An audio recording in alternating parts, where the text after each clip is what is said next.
Hello दोस्तों, YouTube channel के इस प्लेटफॉर्म पर आप सभी लोगों का दिल खोलकर स्वागत है। दोस्तों, अभी तक आप लोगों ने 2018, 2017, 2009, 2011 का बीपीएससी द्वारा परीक्षा कराई गई जो प्रीवियस ईयर का सॉल्यूशन है इस चैनल पे कराई गई नहीं देखे हैं तो उसको ज़रूर देख लीजिए। और 2018 का जो 64वीं बीपीएससी ने कराई है वो इस वीडियो में आप लोगों को देखने का मिलेगा। तो चलिए दोस्तों, बिना किसी देरी के हम लोग वीडियो को शुरू करते हैं और पहले प्रश्न को देखते हैं, जिसमें हमारा पहला प्रश्न है, निम्नलिखित में से कौन सा एक स्थल अवरुद्ध देश है? क्या बेल्जियम है, हंगरी है, रोमानिया है, यूक्रेन है, या उपयुक्त में से कोई नहीं, या उपयुक्त में से एक से अधिक? तो आपको बताना है दोस्तों, जो पहला वाला है प्रश्न स्थल अवरुद्ध देश के बारे में जो पूछ रहा है तो इसका क्या सही हो जाएगा? तो दोस्तों इसमें हमारा क्या हो जाएगा, तो ऑप्शन नंबर बी हंगरी जो है वो इसका स्थल अवरुद्ध देश हो जाएगा। चलिए प्रश्न नंबर दूसरा देखते हैं हम लोग। 2018 बीपीएससी द्वारा कराया गया एग्जाम का प्रीवियस ईयर पेपर है। दूसरा, निम्नलिखित में से कौन सा द्वीप क्षेत्रफल में सबसे बड़ा है? बोर्नियो है, ग्रेट ब्रिटेन है, मेडागास्कर है, सुमात्रा है, उपयुक्त में से कोई नहीं, या उपयुक्त में से एक से अधिक? तो दूसरे नंबर की बात किया जाए दोस्तों तो क्षेत्रफल में सबसे बड़ा जो है वो कौन सा है, तो बोर्नियो है। कौन सा है दोस्तों, तो बोर्नियो है। ठीक है दोस्तों, चलिए आगे बढ़ते हैं। तीसरा हमारा है, निम्न में किस क्षेत्र में भूमध्य सागरीय जलवायु प्रचलित नहीं है? आपको बताना है। 3 नंबर क्या, मध्य चिली, केप टाउन, एडिलेड, पंपाज, या उपयुक्त में से कोई नहीं, या उपयुक्त में से एक से अधिक? तो 3 नंबर का आप लोगों को बताना है दोस्तों, तो क्या हो जाएगा हमारा ऑप्शन नंबर डी, क्या पंपाज सही हो जाएगा। ठीक है दोस्तों, चलिए आगे बढ़ते। वह देश जो विश्व में रेशम का सबसे बड़ा उत्पादक है, 4 नंबर का आपको बताना है। क्या भारत होगा, चीन होगा, ब्राज़ील होगा, जापान होगा, या उपयुक्त में से कोई नहीं? ठीक है दोस्तों, तो इसका क्या जवाब हो जाएगा? आप सभी लोग जानते हैं रेशम के उत्पादन में कौन है, तो चीन हो जाएगा। वही बिहार राज्य की बात किया जाए दोस्तों तो जिला कौन सा हो जाएगा? भागलपुर। भागलपुर को क्या बोलते हैं, तो सिल्क सिटी के नाम से जानते हैं। ठीक है दोस्तों, चलिए आगे बढ़ते हैं। प्रश्न नंबर 5 हमारा, संयुक्त राज्य अमेरिका को छोड़कर विश्व के निम्न देशों में कौन सा देश कच्चे तेल का सर्वाधिक उत्पादन करता है? ठीक दोस्तों, संयुक्त राज्य अमेरिका को छोड़कर। ठीक है दोस्तों, तो 5 का क्या हो जाएगा हमारा? ऑप्शन नंबर सी हो जाएगा, सऊदी अरब। कौन, तो सऊदी अरब। चलिए प्रश्न नंबर 6 है, निम्नलिखित में से कौन सा मेघालय पठार का अंश नहीं है? भुवन पहाड़ियाँ, गारो पहाड़ियाँ, खासी, जयंतियाँ, और उपयुक्त में से कोई नहीं, या उपयुक्त में से एक से अधिक? तो दोस्तों सभी लोग जानते हैं जो मेघालय में है जो पठार है उसमें कौन कौन पाया जाता है, तो गारो, खासी, जयंतियाँ पाई जाती है, जबकि भुवन पहाड़ियाँ मेघालय में नहीं है। ठीक है दोस्तों, प्रश्न नंबर 7 हमारा है, वह दर्रा जो सर्वाधिक ऊंचाई में अवस्थित है, क्या जोजिला है, रोहतांग है, नाथुला है, या खैबर है? उपयुक्त में से कोई नहीं, या उपयुक्त में से एक से अधिक? ठीक है दोस्तों, 7 नंबर का आप लोगों को बताना है, तो तेजी के साथ बढ़ते हैं हम लोग। वह जो दर्रा जो सर्वाधिक ऊंचाई पर है तो कौन है, तो नाथुला दर्रा है। कौन सा दर्रा है, तो दोस्तों नाथुला दर्रा है।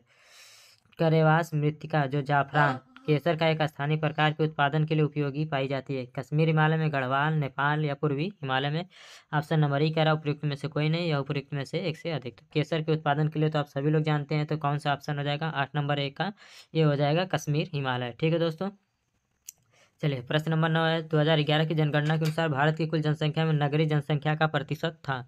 9 नंबर का आपको बताना है, तो दोस्तों क्या हो जाएगा हमारा? ऑप्शन नंबर बी सही हो जाएगा। इस प्रश्न का 31 नंबर सही हो जाएगा। अगर आपको बताना है कि जनसंख्या प्रतिशत के हिसाब से किस राज्य में सर्वाधिक जनसंख्या रहता है प्रतिशत के हिसाब से, ठीक है दोस्तों, तो प्रतिशत के हिसाब से तो गोवा हो जाएगा। ठीक है दोस्तों, सर्वाधिक प्रतिशत गोवा में जनसंख्या नगरीय है। चलिए आगे बढ़ते हैं हम लोग। प्रश्न नंबर 10 है, भारत सरकार के नीति आयोग जो आर्थिक नीति निर्धारण का चिंतन समूह नीति का स्वरूप है। ठीक है, तो इसका क्या बोलना है, तो फुल फॉर्म बताना है, मेन मकसद ये है। तो 10 की बात किया जाए दोस्तों तो हमारा क्या हो जाएगा? National institution for transforming India. ठीक है दोस्तों, राष्ट्रीय भारत परिवर्तन संस्थान। चलिए 11 नंबर का देख लेते हैं दोस्तों, क्या हो जाएगा? आज़ादी के बाद भाषा के आधार पर भारत के राज्यों का पुनर्गठन कब किया गया था? ठीक है दोस्तों, 11 नंबर की बात किया जाए दोस्तों तो क्या हो जाएगा हमारा? ऑप्शन नंबर क्या हो जाएगा? सी, 1956 फजल अली आयोग के द्वारा। ठीक है दोस्तों, कौन सा गठ आयोग बना हुआ था, तो फजल अली आयोग था। चलिए 12 नंबर हमारा, भारत में के निम्न राज्यों में से किसे चीनी का कटोरा कहा जाता है? उत्तर प्रदेश, महाराष्ट्र, बिहार, हरियाणा, उपयुक्त में से कोई नहीं, या उपयुक्त में से एक से अधिक? तो चीनी की कटोरा की बात किया जाए दोस्तों तो हमारा क्या हो जाएगा? ऑप्शन नंबर ए क्या हो जाएगा? उत्तर प्रदेश इसका सही हो जाएगा। दोस्तों समय को देखते हुए हम ऑप्शन को भी नहीं बोल रहे हैं, केवल टिक कर दे रहे हैं जो उत्तर है। ठीक है दोस्तों, जिससे कि आपका तेजी के साथ रिविजन हो जाए और ये भी पता चल जाए कि किस टाइप के प्रश्न आए हुए थे 2018 के पेपर में। ठीक है दोस्तों, अगर यहाँ पर चीनी का कटोरा दिया हुआ, अगर धान का कटोरा दे देता तो हमारा क्या होता ऑप्शन, तो छत्तीसगढ़ हो जाता उसका सही जवाब। छत्तीसगढ़ को क्या बोलते हैं, तो धान का कटोरा बोलते हैं। प्रश्न नंबर 13, निम्न खनिजों में से किस खनिज के उत्पादन में भारत विश्व में अग्रणी है? चांदी, अभ्रक, तांबा, जिप्सम, लौह अयस्क। और ऑप्शन नंबर ई कह रहा है कि उपयुक्त में से कोई नहीं या उपयुक्त में से एक से अधिक। तो आपको बताना है कि 13 नंबर का सही जवाब क्या हो जाएगा। तो दोस्तों चांदी और अभ्रक में, ठीक है दोस्तों, किसमें? तो चांदी और अभ्रक में भारत विश्व में अग्रणी है। एक भारतीय राज्य के रूप में बिहार बना 1911 में, 1912 में, 1936 में या 2000 में? तो 14 का सभी लोग जानते हैं कब बना था, तो 1912 में, ठीक है दोस्तों, बंगालोर बना था। ठीक है दोस्तों, चलिए 15 की बात किया जाए दोस्तों, तो बिहार के निम्न हिस्सों में से कौन सा ऐसा भूतात्विक दृष्टि से अपेक्षाकृत पुराना है? 15 नंबर। तो 15 का हमारा ऑप्शन नंबर सी हो जाएगा क्या? खड़गपुर पहाड़ियाँ जो है सबसे पुरानी अपेक्षाकृत बिहार की है। 16 नंबर में देख लीजिए, जुलाई 2018 तक पटना जिले के कितने जिलों से सीमाबद्ध था? ठीक है दोस्तों, पटना जिला बिहार के कितने जिलों से सीमाबद्ध था? तो 16 नंबर का क्या हो जाएगा? तो हमारा ऑप्शन नंबर सी क्या हो जाएगा? 9। ठीक है दोस्तों, 9। बिहार का अधिकांश क्षेत्र आच्छादित है पहाड़ी मिट्टी से, कछारी मिट्टी से, रेगुर मिट्टी से, तराई मिट्टी से या उपयुक्त में से एक से अधिक या उपयुक्त में से कोई नहीं। तो 17 नंबर की बात किया जाए दोस्तों, तो हमारा ऑप्शन नंबर क्या हो जाएगा? कछारी मिट्टी से। ठीक है दोस्तों, चलिए 18 को देख लेते हैं। कह रहा है कि भारत के राज्यों में निम्नतम साक्षरता दर की दृष्टि से बिहार का स्थान है। ठीक है दोस्तों, साक्षरता दर के स्थान से निम्नतम, तो क्या हो जाएगा? सभी लोग जानते हैं कि एकदम निम्नतम स्तर पर बिहार है 2011 की जनगणना के अनुसार। तो हमारा क्या हो जाएगा? उत्तर प्रथम हो जाएगा। ठीक है दोस्तों, आपको बताना है कि जनसंख्या के हिसाब से भारत का कौन सा रैंक है और क्षेत्रफल के हिसाब से बिहार का कौन सा रैंक है। ठीक है दोस्तों, एक बात और, बिहार जो है जनघनत्व में भारत का सबसे शीर्ष राज्य है। भारत के राज्यों में से जूट उत्पादन की दृष्टि से बिहार का स्थान क्या है? 19 नंबर का आपको बताना है, प्रथम है, द्वितीय है, तृतीय है या चतुर्थ है? ऑप्शन नंबर ई करा उपयुक्त में से कोई नहीं होगा, एक से अधिक। तो 19 का तो आप सभी लोग जानते हैं, जो जूट के उत्पादन में क्या है, तो हमारा दूसरे स्थान पर बिहार है। ठीक है दोस्तों, चलिए 20 नंबर है, कह रहा है बिहार में किस प्रकार के उद्योगों की प्रत्याशा एवं संभावनाएं हैं? तेल शोधनागार में, वन आधारित उद्योग में, बालुका खनन उद्योग में, कृषि आधारित उद्योग में। और 20 कह रहा है कि उपयुक्त में से कोई नहीं है, एक से अधिक। ठीक है दोस्तों, तो आपको बताना है कि किस प्रकार के उद्योग की प्रत्याशाएं एवं संभावनाएं हैं। तो ऑप्शन नंबर डी, कृषि आधारित उद्योग। ठीक है दोस्तों, किसमें? तो कृषि आधारित उद्योग में। 21 नंबर कह रहा है सर्वोच्च न्यायालय के न्यायाधीश अपने पद से त्यागपत्र किसको लिखकर दे सकता है? ठीक है दोस्तों, सर्वोच्च न्यायालय का न्यायाधीश। तो इसका 21 का क्या हो जाएगा? सर्वोच्च न्यायालय के जो न्यायाधीश होते हैं वो अपना जो त्याग पत्र है वो राष्ट्रपति को अपना सौंपते हैं। ठीक है दोस्तों, और राष्ट्रपति को शपथ कौन दिलाता है? तो चीफ जस्टिस ऑफ इंडिया, यानी कि भारत के मुख्य न्यायाधीश। ठीक है दोस्तों, सर्वोच्च न्यायालय के मुख्य न्यायाधीश। पिछड़ी जाति आयोग के प्रथम सभापति कौन थे? Jagjivan Ram, Kaka Saheb Kalelkar, B D Sharma, B R Ambedkar या ऑप्शन नंबर ई कह रहा है कि उपयुक्त में से कोई नहीं या उपयुक्त में से एक से अधिक। ठीक है दोस्तों, 22 नंबर की बात किया जाए दोस्तों, तो 22 नंबर का हमारा जो ऑप्शन नंबर बी हो जाएगा, काका कालेलकर साहब जो हैं पिछड़ी जाति आयोग के प्रथम सभापति चुने गए थे। ठीक है दोस्तों, 23 में आ जाए, राज्य लोक सेवा आयोग का अध्यक्ष किसके द्वारा नियुक्त किया जाता है? संघ लोक सेवा आयोग के अध्यक्ष भारत के राष्ट्रपति, भारत के राज्यपाल, मुख्यमंत्री या उपयुक्त में से एक से अधिक या उपयुक्त में से कोई नहीं। तो दोस्तों 23 नंबर का जो बात किया जाए तो 23 नंबर का हमारा ऑप्शन नंबर सी सही हो जाएगा। क्या? राज्य के राज्यपाल द्वारा राज्य के लोक सेवा आयोग के अध्यक्ष की नियुक्ति की जाती है। हमारा सवाल है कि 6 से 62 वर्ष होता है राज्य के लोक सेवा आयोग या 6 से 65? ठीक है, आप लोगों को कमेंट बॉक्स में बताना है कि 6 वर्ष से पहले या 62 वर्ष जो पहले होगा उसी में उनका नियुक्ति कार्यकाल होता है। आपको बताना है 6 रहेगा, 6 62 रहेगा या 6 65? लोकसभा का सदस्य चुने जाने के लिए एक व्यक्ति को किस आयु से कम नहीं होना चाहिए? लोकसभा का सदस्य चुने जाने के लिए, ठीक है दोस्तों, तो 18 वर्ष, 21 वर्ष, 25 वर्ष, 30 वर्ष। तो ऑप्शन क्या हो जाएगा? हमारा ऑप्शन नंबर सी 25 वर्ष हो जाएगा। अगर लोकसभा का पूछेगा तो 25 साल, विधानसभा का पूछेगा तो भी 25 साल, मुख्यमंत्री का न्यूनतम उम्र पूछेगा तो भी 25 साल, प्रधानमंत्री की उम्र की बात किया जाए तो भी 25 साल। ठीक है दोस्तों, वही राज्यपाल और राष्ट्रपति की बात किया जाए तो 35 वर्ष। ठीक है दोस्तों, राज्यसभा और विधान परिषद की बात किया जाए दोस्तों तो क्या हो जाएगा? हमारा 30 वर्ष। वही राज्यसभा के सदस्य की कार्यकाल की बात किया जाए तो 6 वर्ष, और राज्यसभा का कार्यकाल पूछा जाए तो उसका अनंत होता है। ठीक है दोस्तों, सदस्य पूछेगा तो 6 वर्ष और राज्यसभा केवल पूछेगा तो अनंत में डाल दीजिएगा, क्योंकि वो अस्थायी है, भंग नहीं होता है, उसका कोई कार्यकाल नहीं है। किसी राज्य का राज्यपाल नियुक्त किया जाता है प्रधानमंत्री द्वारा, भारत के मुख्य न्यायाधीश द्वारा, राष्ट्रपति द्वारा, उच्च न्यायालय के मुख्य न्यायाधीश द्वारा या उपयुक्त में से कोई नहीं या उपयुक्त में से एक से अधिक। तो 25 नंबर के क्या हो जाएगा, राज्यपाल की नियुक्ति कौन करता है, तो राष्ट्रपति करता है। और आपको बताना है दोस्तों कि राज्य में राज्यपाल को शपथ कौन दिलाता है। चलिए प्रश्न नंबर 26, भारतीय संविधान के किस अनुच्छेद के अंतर्गत लोकसभा में अनुसूचित जातियों के आरक्षण का प्रावधान है। 26 नंबर का आपको बताना है कि लोकसभा में जो SC और ST के लिए क्या जातियों में जो आरक्षण दिया जाता है किस अनुच्छेद के तहत दिया जाता है। तो 36 का जो हो जाएगा हमारा, 26 का हमारा ऑप्शन नंबर क्या, 330 के अंतर्गत दिया जाता है। ठीक है दोस्तों, 330 के अंतर्गत उन्हें आरक्षण दिया जाता है लोकसभा का चुनाव लड़ने के लिए। राष्ट्रपति संसद का हिस्सा नहीं होता है, संसद का हिस्सा होता है, संसद का हिस्सा होता है और संसद में बैठता है, संसद में वोट दे सकता है। ठीक है दोस्तों, तो बात किया जाए तो 27 नंबर की प्रश्न की, तो 27 नंबर प्रश्न का क्या हो जाएगा, हमारा ऑप्शन नंबर क्या, बी सही हो जाएगा। क्या हो जाएगा 27 का, तो बी सही हो जाएगा, हमारा संसद का हिस्सा होता है। निम्नलिखित में से कौन सा अनुच्छेद पंचायत के गठन के लिए राज्य सरकारों को निर्देश देता है। अनुच्छेद 33, अनुच्छेद 40, 48, 50। ठीक दोस्तों, पंचायतों के गठन की बात किया जाए दोस्तों, तो पंचायतों का गठन किसमें है, तो हमारा ऑप्शन नंबर बी क्या, अनुच्छेद 40 में है।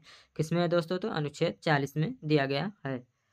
किस वर्ष झारखंड राज्य अस्तित्व में आया, 1998, 1999, 2000, 2001। तो दोस्तों 15 नवंबर 2000 को किया गया था। और आपको बताना है कि झारखंड के पहले मुख्यमंत्री कौन थे। ठीक है दोस्तों, निम्न में से किस वर्ष सरकारिया आयोग, जिसे केंद्र राज्य संबंधों में परिवर्तन की संस्तुति का अधिकार दिया गया था, ने अपना प्रतिवेदन जमा किया था। 1983, 84, 1985 या 1987। तो 30 नंबर की बात किया जाए दोस्तों, तो हमारा ऑप्शन नंबर क्या हो जाएगा, इनमें से कोई नहीं। ठीक है दोस्तों, 30 नंबर का क्या हो जाएगा, तो इनमें से कोई नहीं है। चलिए आगे बढ़ते हैं दोस्तों। निम्नलिखित में से किस अनुच्छेद के अंतर्गत वित्त आयोग के गठन का उल्लेख किया गया है दोस्तों, तो हमारा ऑप्शन नंबर क्या हो जाएगा, 280 के अंतर्गत वित्त आयोग के गठन का प्रावधान दिया गया है। तो 31 का हमारा क्या हो जाएगा दोस्तों, तो ऑप्शन नंबर ए सही हो जाएगा। ठीक है दोस्तों, चलिए आगे बढ़ते हैं हम लोगों को। हमारा प्रश्न एक ये है कि 1 रुपये के नोट पर किसका हस्ताक्षर होता है, और 2 रुपये का नोट जो अभी क्या बंद हो गया है, 10 रुपये के नोट पर किसका हस्ताक्षर होता है, और 10 रुपये के नोट पर किसका चित्र अंकित है। भारत का महान्यायवादी किसके द्वारा नियुक्त किया जाता है, विधि मंत्री, भारत के राष्ट्रपति, लोकसभा के अध्यक्ष, प्रधानमंत्री, उपयुक्त में से कोई नहीं या उपयुक्त में से एक से अधिक। तो 32 नंबर का आप लोगों को बताना है कि क्या सही जवाब हो जाएगा। तो 32 नंबर में हमारा ऑप्शन नंबर बी, भारत के राष्ट्रपति द्वारा भारत के महान्यायवादी की नियुक्ति की जाती है। 12वीं पंचवर्षीय योजना के दौरान कृषि एवं सहायक क्षेत्र के लिए निम्नलिखित में से किसका एक औसत वार्षिक विकास दर का लक्ष्य रखा गया था 12वीं पंचवर्षीय योजना में। ठीक है दोस्तों, तो 33 की बात किया जाए दोस्तों, तो 33 का हमारा ऑप्शन नंबर क्या हो जाएगा, सी सही हो जाएगा, 4% हो जाएगा। सरकार के नीति मेक इन इंडिया का उद्देश्य है नौकरशाही के ढीलेपन को दूर करना, लाल फीताशाही को हटाना, विनिर्माण की लागत को कम करना, उत्पाद को प्रतियोगी बनाना। ऑप्शन नंबर ई उपयुक्त में से कोई नहीं या एक से अधिक। तो 34 की बात किया जाए दोस्तों, तो 34 का जो हो जाएगा मेक इन इंडिया का, इसमें से कोई नहीं है। क्या है दोस्तों, तो इसमें से कोई नहीं है। चलिए 35 नंबर हमारा क्या हो जाएगा, निम्न में से एक औद्योगिक विकास के लिए प्रोत्साहित की नहीं है। Make in India, ease of doing business, startup India, digital India. और ऑप्शन नंबर ई कह रहा है उपयुक्त में से कोई नहीं या उपयुक्त में से एक से अधिक। ठीक है दोस्तों, तो 35 की भी बात किया जाए दोस्तों, तो हमारा ऑप्शन नंबर क्या हो जाएगा, ई सही हो जाएगा, उपयुक्त में से इन सब में से कोई नहीं है। चलिए आगे बढ़ते हैं। पूरा ग्रामीण क्षेत्रों में नगरीय सुविधाएं प्रदान करना प्रारूप किसके द्वारा प्रस्तावित किया गया था। क्या APJ अब्दुल कलाम के द्वारा, जी बिल्कुल, हमारा ऑप्शन नंबर ए ही सही हो जाएगा। ठीक है दोस्तों, 37 2011 के अनुसार भारत में महिला साक्षरता दर है 60%, 63%, 65% और 68%। ठीक है दोस्तों, तो 37 का आप लोगों को बताना है, तो कितना हो जाएगा, 65.5% है। कितना है दोस्तों, तो 65%, 65.5% महिला साक्षरता दर भारत की है। चलिए आगे बढ़ते हैं हम लोग, प्रश्न नंबर 38 देखते हैं। इनमें से किसने गरीबी निवारण के प्रभावपूर्ण अस्त्र के रूप में स्वयं सेवा समूह के विचार को दिया था।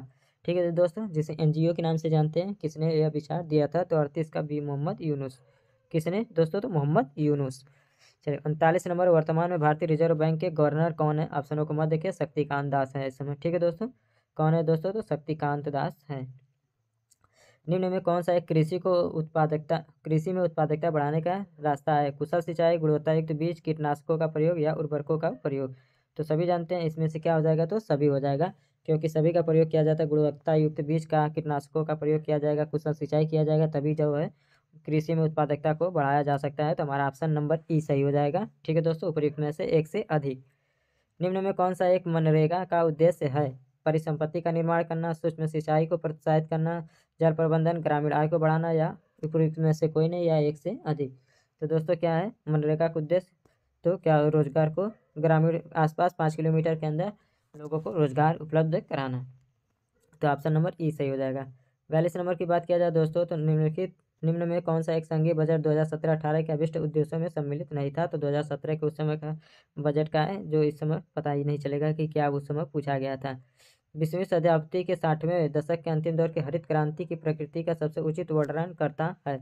हरी सब्जियों की अत्यधिक गति, गहन कृषि जिला कार्यक्रम, उच्च उपज किस्म कार्यक्रम, या बीज उर्वरक जल तकनीकी। 43 नंबर का आप लोगों को बताना है दोस्तों, तो हमारा क्या हो जाएगा, बीज उर्वरक जल तकनीकी। ठीक है दोस्तों, 43 का ऑप्शन नंबर डी सही हो जाएगा। ठीक है दोस्तों, और इस समय ये इंपॉर्टेंट हो जाएगा क्योंकि अभी हाल ही में स्वामीनाथन को भारत रत्न से सम्मानित किए जाने की घोषणा की गई है माननीय प्रधानमंत्री नरेंद्र मोदी जी के द्वारा। चलिए प्रश्न नंबर 43 के बाद आपको बताना है, 44 पे हम लोग बढ़ रहे हैं कि किस किस को इस बार भारत रत्न से सम्मानित करने की घोषणा की जा चुकी है। ठीक है दोस्तों, तो कौन कौन से हैं आप लोग सभी जानते हैं। कर्पूरी ठाकुर है, स्वामीनाथन साहब हैं। ठीक है दोस्तों, किसानों के मसीहा चौधरी सिंह साहब हैं, और दो नाम बताइए, एक नाम और बताइए आप लोग। चलिए इनमें से कौन नीति आयोग के सीईओ हैं? ठीक है दोस्तों, तो सीईओ बदल चुके, सुब्रमण्यम इस समय हैं सीईओ। ठीक है दोस्तों, भारतीय जनगणना 2011 के अनुसार निम्न राज्यों में से एक में जनसंख्या घनत्व सर्वाधिक है। ठीक है दोस्तों, तो सर्वाधिक जनसंख्या घनत्व कहाँ है? तो बिहार में। इसके बाद कहाँ है? तो पश्चिम बंगाल में। भारतीय जनगणना 2011 के अनुसार बिहार राज्य में लिंगानुपात है। ठीक है दोस्तों, आपको बताना है लिंगानुपात भारत की। 46 नंबर का बताइए दोस्तों, तो ऑप्शन नंबर क्या हो जाएगा हमारा? ऑप्शन नंबर सी 1918 बिहार राज्य का लिंगानुपात है। आपको बताना है कि भारत राज्य का लिंगानुपात कितना है। ठीक है दोस्तों, कितना भारत का बताना आपको। बिहार आर्थिक सर्वेक्षण पहली बार किस वित्तीय वर्ष के लिए प्रकाशित किया गया था? ठीक है दोस्तों, बिहार आर्थिक सर्वेक्षण कब सबसे पहली बार प्रकाशित किया गया था? तो 47 नंबर का बताना है, तो 2006-07 में किया गया था। कब दोस्तों किया गया था पहली बार बिहार आर्थिक सर्वेक्षण? 2006-07 में। बिहार में अप्रैल जून 2018 के दौरान किस क्षेत्र में सर्वाधिक एफडीआई इक्विटी अंतर्प्रवाह को आकर्षित किया?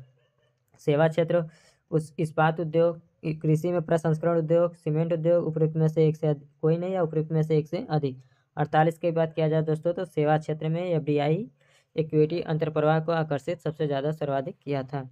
चलिए आगे बढ़ते हैं। 2017-18 में बिहार राज्य में कृषि का, स्किप कर दीजिए इस प्रश्न को, करंट अफेयर का जो इस समय बदल चुका है इसे भी आप लोग स्किप कर दीजिए। ठीक है दोस्तों, क्योंकि करंट अफेयर के जो सवाल है वो बदलते रहते हैं, और वो केवल साल से 2 साल के अंदर का ही पूछता है, जबकि तो 2017 के प्रश्न के हिसाब से है। 18 में वो जो प्रश्न हुआ है पेपर, उसमें पूछा गया है। आज ये आप लोग निम्न में से कौन सा ईस्ट इंडिया कंपनी के सिपाहियों को विद्रोही बनाने का कारण नहीं था? इनमें से आपको बताना है कि कौन सा ऐसा है जो विद्रोही बनाने का कारण नहीं था। क्या ईसाई धर्म फैलाने के लिए कंपनी के अधिकारियों का प्रयास? ठीक है दोस्तों, 51 नंबर का आप लोगों को बताना है दोस्तों कि क्या सही हो जाएगा। जहाज पर यात्रा करने के लिए सिपाहियों का आदेश, भत्ते का रोकथाम, अधिकारियों की अक्षमता। तो दोस्तों क्या हो जाएगा हमारा ऑप्शन नंबर डी, यही अधिकारियों की अक्षमता हो जाएगा। मुगल बादशाह बहादुर शाह जफर के बारे में कहा जाता था कि उसके साम्राज्य की सीमा थी चांदनी चौक से पालम। ठीक है दोस्तों, तो क्या हो जाएगा हमारा ऑप्शन नंबर 52 का बताइए। या दिल्ली से बिहार, बिहार से पेशावर से बिहार, पेशावर से वाराणसी। तो क्या हो जाएगा इसका?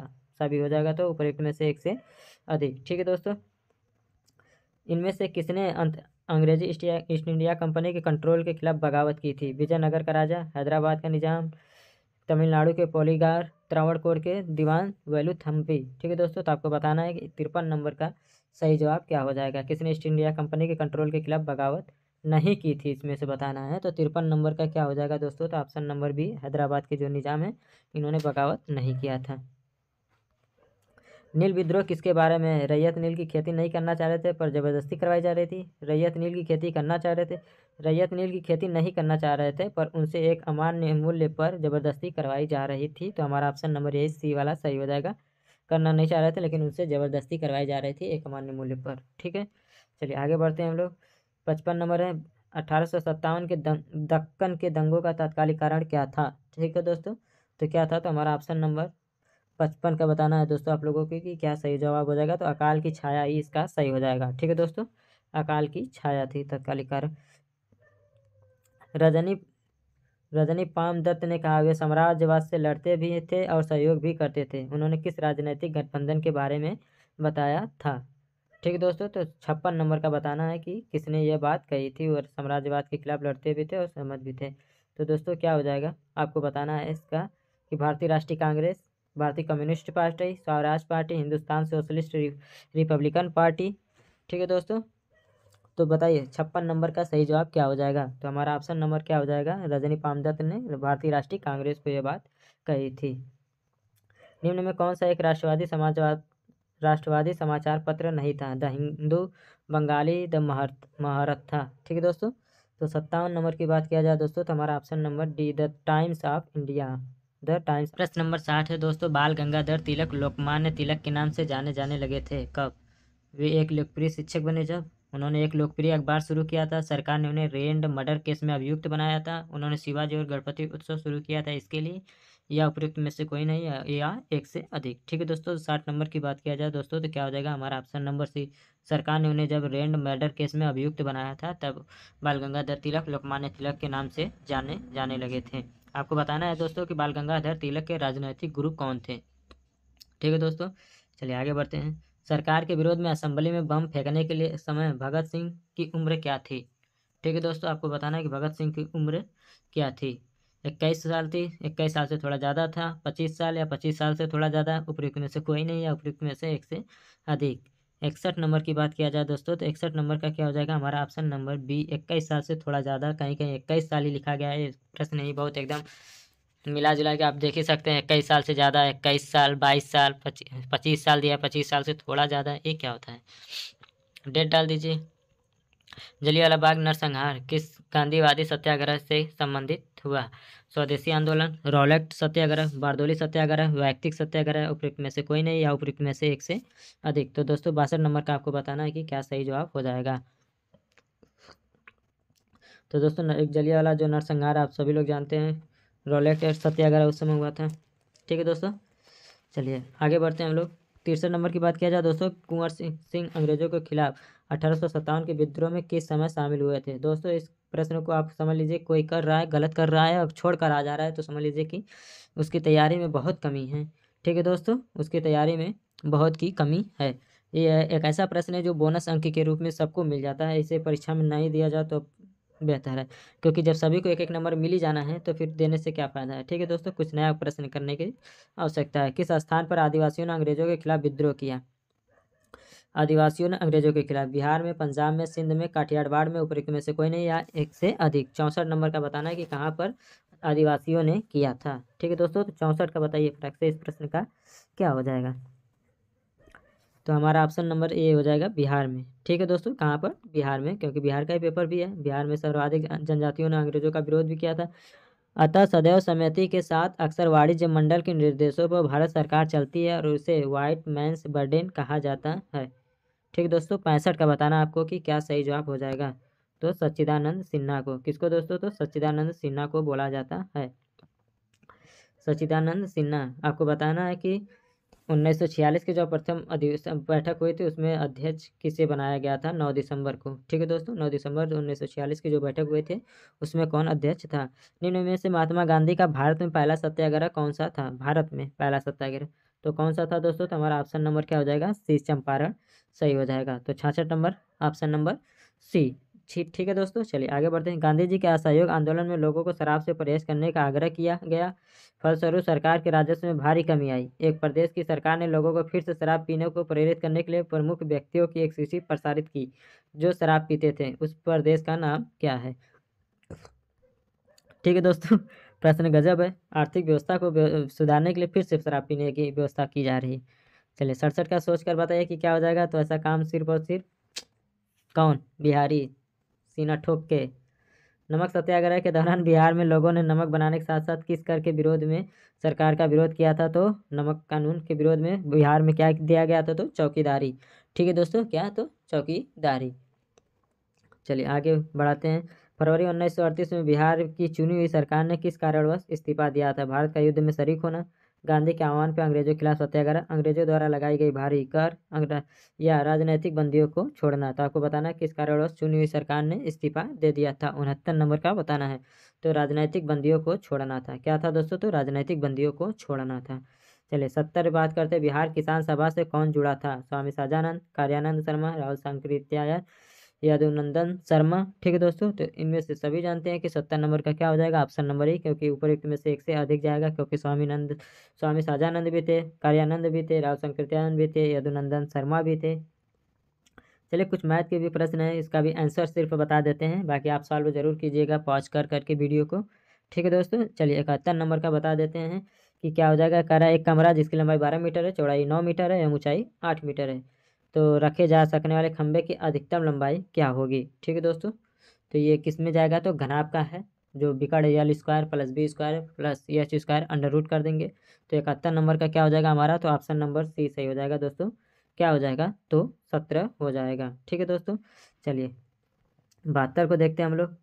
कह रहा है एक रेलगाड़ी जिसकी लंबाई 150 मीटर है, उत्तर की दिशा की तरफ 144 किलोमीटर की गति से चलती हुई 250 मीटर लंबी एक पुल को पार कर सकेगी। आपको बताना है कि कितने समय में। ठीक है दोस्तों, 20 सेकंड में, 100 सेकंड में, 45 सेकंड में, 10 सेकंड में या 28 सेकंड में। ठीक है दोस्तों, तो 72 का आपको बताना है कि सही जवाब क्या हो जाएगा। ठीक है दोस्तों, तो हमारा क्या हो जाएगा? ऑप्शन नंबर डी हो जाएगा 10 सेकंड में। ठीक है दोस्तों, हमारा स्पीड कितना है? 144 किलोमीटर। 144 किलोमीटर को आप मीटर प्रति सेकंड में आप अगर बदलेंगे तो कितना हो जाएगा? 5/18। ठीक दोस्तों, तो क्या हो जाएगा? 18 से जब भाग देंगे इसमें तो कितनी बार जाएगा? 8 बार में। ठीक दोस्तों, और 8 5 40, यानी कि 40 मीटर प्रति सेकंड जा रहा है। ठीक दोस्तों, कितना? 1 सेकंड में 40 मीटर। अब देख लीजिए 250 मीटर का एक पुल को पार करना है और 150 मीटर उसकी लंबाई खुद है, तो 250 और 150 कितना हो गया? 400 मीटर पूरी दूरी हुई, और 40 मीटर प्रति सेकंड जा रहा है, तो 400 मीटर जाने में कितना लगेगा? तो 10 सेकंड। ठीक है दोस्तों, ऑप्शन नंबर डी सही हो जाएगा। कह रहा है ऑप्शन नंबर 73 प्रश्न 1 से 50 के बीच कितनी अभाज्य संख्याएं होती हैं? 17, 15, 14, 16। ठीक है दोस्तों, 73 का आप लोग बताइए कि क्या हो जाएगा? तो ऑप्शन नंबर बी हो जाएगा। ठीक है दोस्तों, क्या क्या होता है? तो सबसे पहले 2 होता है, 3 होता है, 5 होता है, 7 होता है, 11, 13, 17, 19, 23। ठीक है दोस्तों, 23 के बाद 29, 31, ठीक, 37, 41, 43, 47। गिन लीजिए अब कितना हुआ। 1 2 3 4 5 6 7 8 9 10 11 12 13 14 15। ठीक दोस्तों, तो कितने होते हैं? तो 15 होते हैं। तो 73 का क्या हो जाएगा? Option number B. चलिए आगे बढ़ते हैं। x बराबर -2/3 है, तो 9x² -3x-11 के बराबर है। तो देख लीजिए दोस्तों, 9 यहाँ पर क्या है? एक्स स्क्वायर है कि एक्स क्यूब है? चलिए एक्स स्क्वायर से हम लोग लगाते हैं पहले।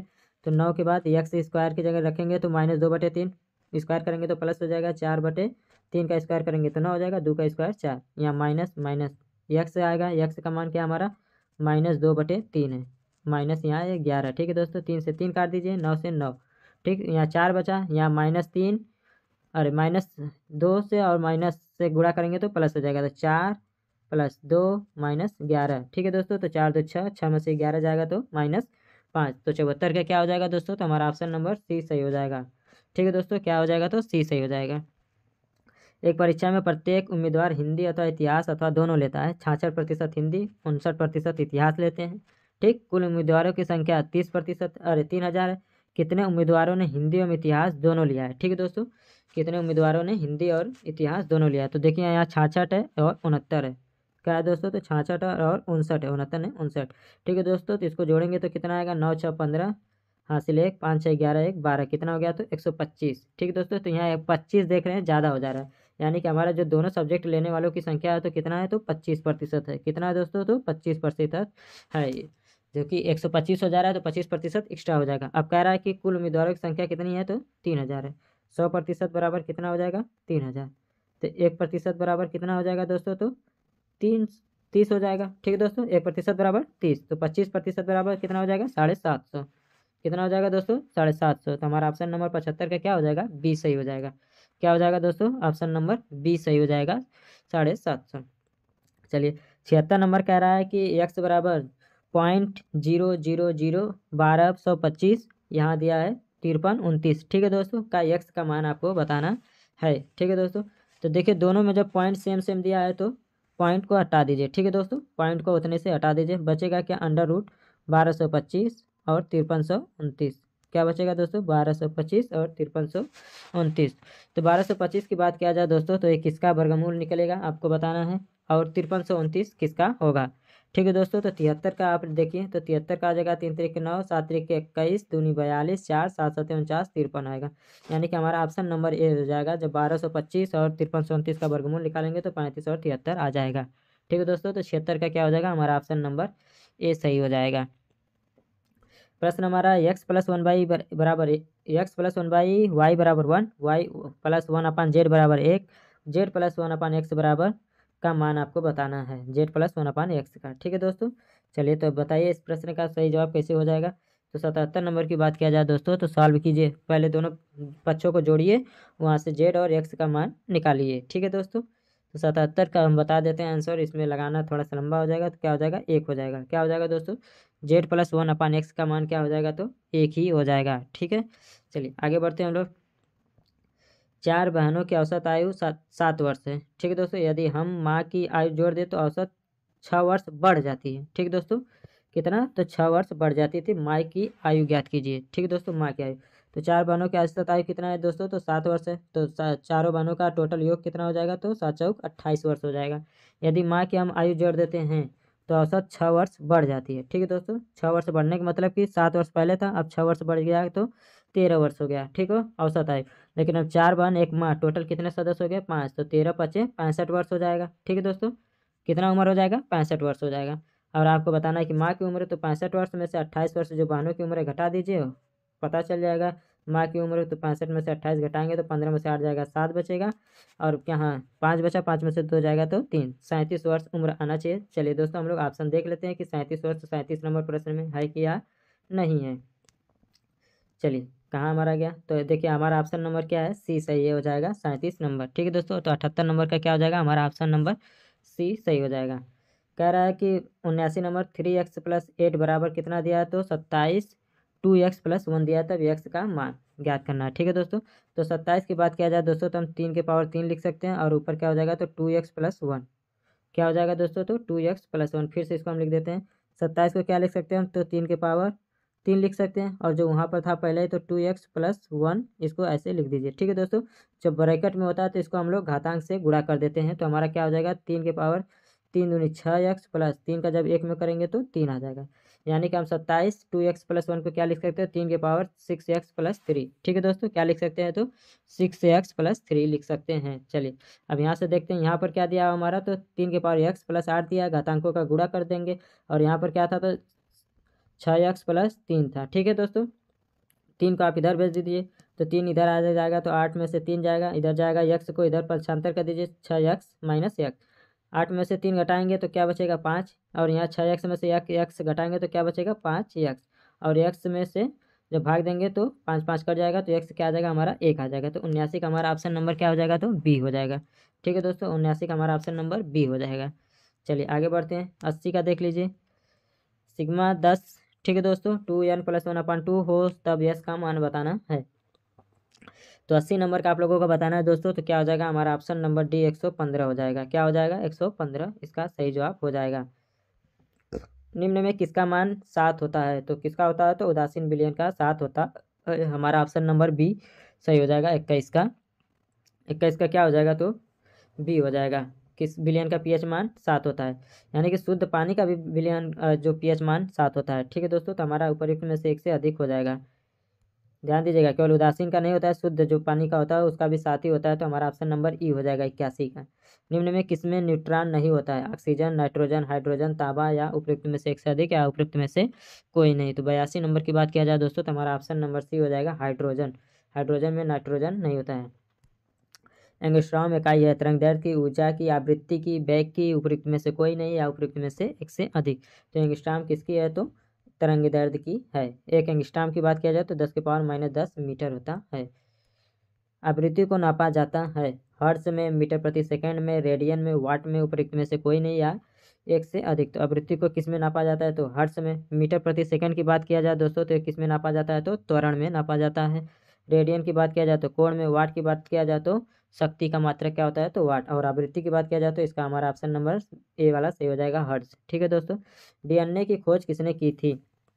Gregor John Mendel, Jane Watson, Francis Johannsen. Option number D है हरबिंद खुराना। और डी ई कह रहा है कि उपयुक्त में से कोई नहीं या उपयुक्त में से एक से अधिक। तो डीएनए की खोज जो है इनमें से ऑप्शन जो भी दिया है इनमें से कोई नहीं है। चलिए दोस्तों 86 की बात किया जाए दोस्तों तो हमारा क्या हो जाएगा, हमारा ऑप्शन नंबर 86 का प्रश्न देखिए आपको बताना है। ट्राइग्लिसराइड क्या है? प्रोटीन है, कार्बोहाइड्रेट है, वसा है, खनिज है, उपयुक्त में से कोई नहीं है एक से अधिक। तो 86 नंबर की बात किया जाए दोस्तों तो हमारा ऑप्शन नंबर सी सही हो जाएगा, वसा। क्या हो जाएगा दोस्तों, तो वसा इसका सही जवाब हो जाएगा।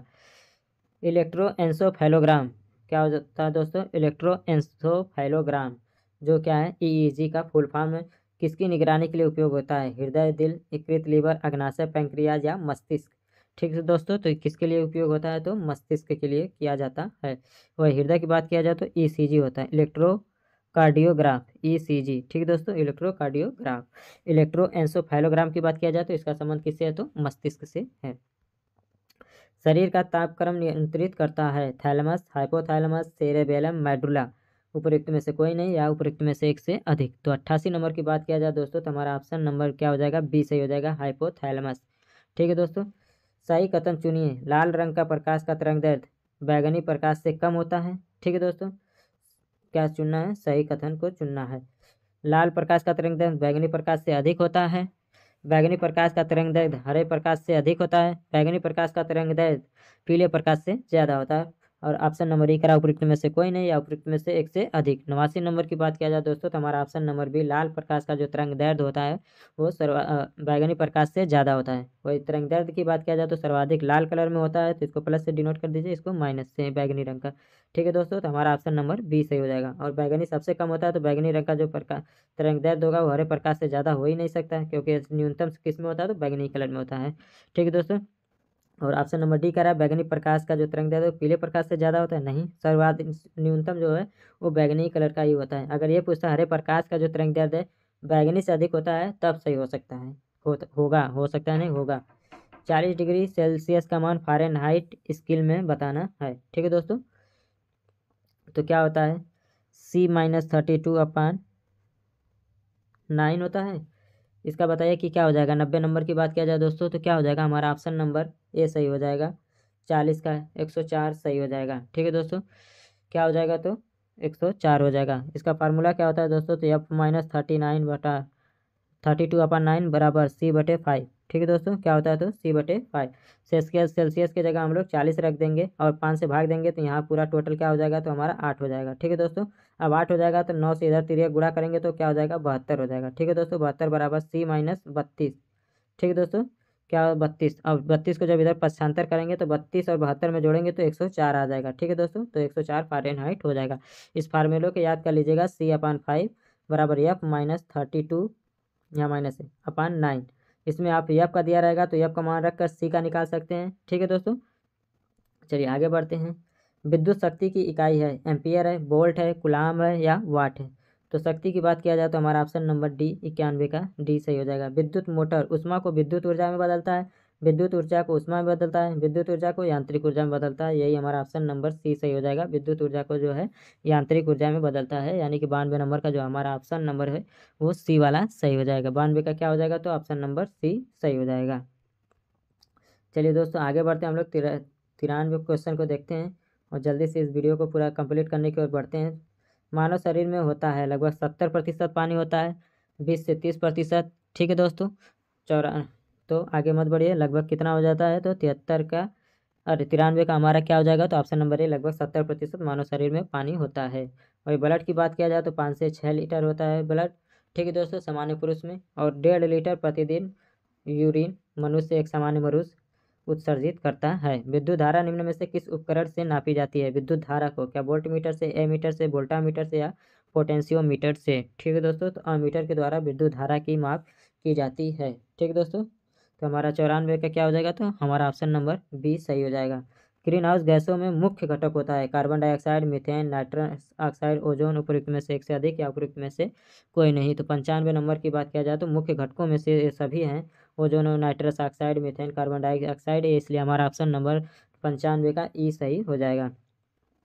आइंस्टीन को नोबेल प्राइज़ किस कार्य के लिए दिया गया था? अपेक्षित बोस आइंस्टीन संगठन, संगति एवं ऊर्जा का तुल्यता, प्रकाश विद्युत प्रभाव, उपयुक्त में से कोई नहीं, उपयुक्त में से एक से अधिक। तो 96 नंबर की बात किया जाए दोस्तों तो प्रकाश विद्युत प्रभाव के लिए आइंस्टीन को नोबेल पुरस्कार से सम्मानित किया गया था। कोशिका की शक्ति स्रोत होता है? कोशिका भित्ति में, माइटोकॉन्ड्रिया में, राइबोसोम में, न्यूक्लियस में, उपयुक्त में से कोई नहीं या उपयुक्त में से एक से अधिक। तो 97 नंबर की बात किया जाए तो जो कोशिका का जो है शक्ति होता है वो माइटोकॉन्ड्रिया में होता है। Power house of cell mitochondria को बोला जाता है। और प्रोटीन का जो संश्लेषण और राइबोसोम में किया जाता है, राइबोसोम में। ठीक है दोस्तों, राइबोसोम की बात किया जाए तो पायलट ने इसकी खोज की थी। एड्स निम्न कारणों में किसके द्वारा होता है? तो हमारा ऑप्शन नंबर क्या हो जाएगा? सी बिल्कुल सही हो जाएगा। विषाणु के द्वारा एड्स होता है। वह एड्स के लिए कौन सा टेस्ट किया जाता है? तो एलिसा टेस्ट किया जाता है दोस्तों। क्या किया जाता है? तो एलिसा टेस्ट किया जाता है। चलिए 98 नंबर के बाद हम लोग प्रश्न नंबर 99 को देखते हैं। कह रहा है आर्द्रता किस उपकरण से नापी जाती है? ठीक है दोस्तों, हाइड्रोमीटर, हाइग्रोमीटर, पायरोमीटर, लैक्टोमीटर। ठीक है दोस्तों, तो आर्द्रता की बात किया जाए दोस्तों तो हमारा 99 का क्या हो जाएगा? तो ऑप्शन नंबर बी सही हो जाएगा, हाइग्रोमीटर। दाब का इकाई क्या है? न्यूटन प्रति वर्ग मीटर, न्यूटन मीटर, न्यूटन या न्यूटन प्रति मीटर। 100 नंबर का आपको बताना है तो 100 नंबर का क्या हो जाएगा? हमारा ऑप्शन नंबर ए सही हो जाएगा, न्यूटन प्रति वर्ग मीटर। पी की बात किया जाए दोस्तों जो पास्कल होता है, दाब होता है, एफ अपान ए होता है। ठीक है दोस्तों, जहाँ एफ क्या है? बल है, ए क्या हमारा एरिया है। तो प्रति एकांक क्षेत्रफल में लगने वाले बल को क्या कहते हैं हम लोग? तो दाब कहते हैं। दाब का मात्रक क्या होता है? तो न्यूटन प्रति वर्ग मीटर होता है। 2018 के प्रथम सप्ताह में, स्किप कर दीजिए प्रश्न को, 2000 इसको भी स्किप करना है। ठीक है दोस्तों, चलिए आगे बढ़ते हैं। इस समय क्या हो जाएगा? तो इस समय कुछ प्रश्न जो है करंट अफेयर से पूछे जा रहे हैं, इसको थोड़ा सा स्किप कर दीजिए। 2018 का ही है, 2018 का ही प्रश्न है सभी। ठीक है दोस्तों, आगे हम लोग बढ़ते हैं। चलिए आगे बढ़ते हैं, बढ़ते हैं। कुछ ज़्यादा ही 2018 में करंट अफेयर पूछा है।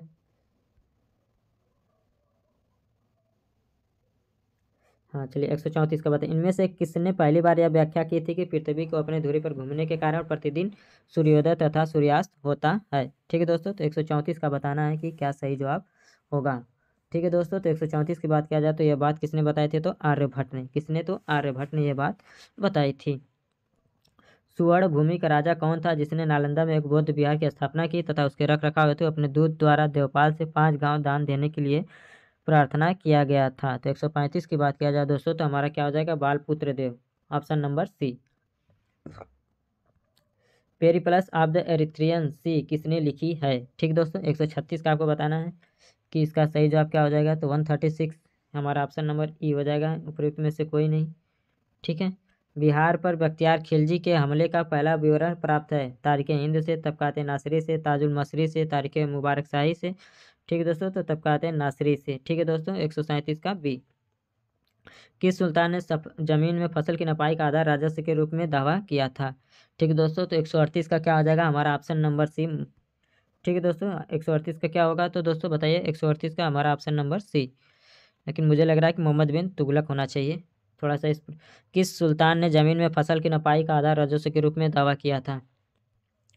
शेख बहाउद्दीन जकारिया किस संप्रदाय के थे? सोहरावर्दी। हाँ बिल्कुल, ऑप्शन नंबर ए ही सही हो जाएगा, 139 का ए सही हो जाएगा। चलिए आगे बढ़ते हैं।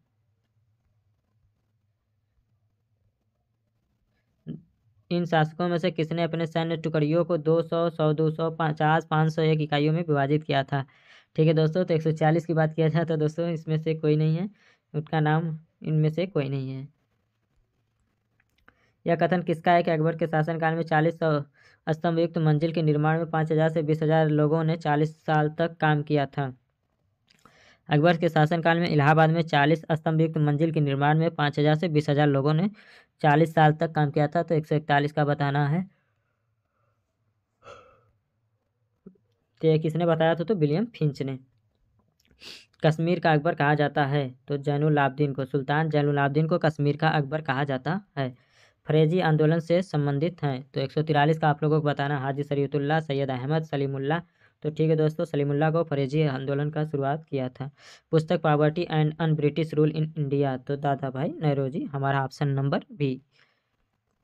चलिए प्रश्न नंबर 45 बंगाल और बिहार में भूमि पर किराएदारों के अधिकार को बंगाल किराएदारी अधिनियम द्वारा कब स्वीकार किया गया था? तो हमारा ऑप्शन नंबर सी 1885। 145 का सी सही जवाब हो जाएगा। ठीक है, चलिए बिहार का भारत में एक स्वतंत्र प्रदेश बना, सभी जानते हैं, ऑप्शन नंबर डी 1912 में। चंपारण में गांधी जी को किसने आमंत्रण किया था? ऑप्शन नंबर बी राजकुमार शुक्ल ने। ठीक है दोस्तों, 48 है, 1929 के कांग्रेस अधिवेशन में पूर्ण स्वराज का पताका किसने उठाया था? ठीक है दोस्तों, तो देखिए ऑप्शन है मैडम मौलाना मोहम्मद अली, पंडित जवाहरलाल नेहरू, वल्लभ भाई पटेल, सुभाष चंद्र बोस, उपयुक्त में से कोई नहीं। ठीक है दोस्तों, 148 का क्या हो जाएगा? तो B Pandit Jawaharlal Nehru. Bihar socialist party की स्थापना या पार्टी गठित कब की गई थी? 149 नंबर का आपको बताना, बिहार सोशलिस्ट पार्टी। ठीक है दोस्तों, चलिए तो क्या हो जाएगा? 1934 में की गई थी, जयशंकर और जयप्रकाश नारायण। बिहार में कांग्रेस मंत्रिसभा का नेतृत्व किसने किया था? बिहार में पहले कांग्रेस मंत्रिसभा का नेतृत्व किसने किया था? तो 150 का आप लोगों को बताना है, तो श्री कृष्ण सिंह। किसने दोस्तों? तो कांग्रेस के जो पहले मंत्रिसभा का नेतृत्व श्री कृष्ण जी के द्वारा किया गया था।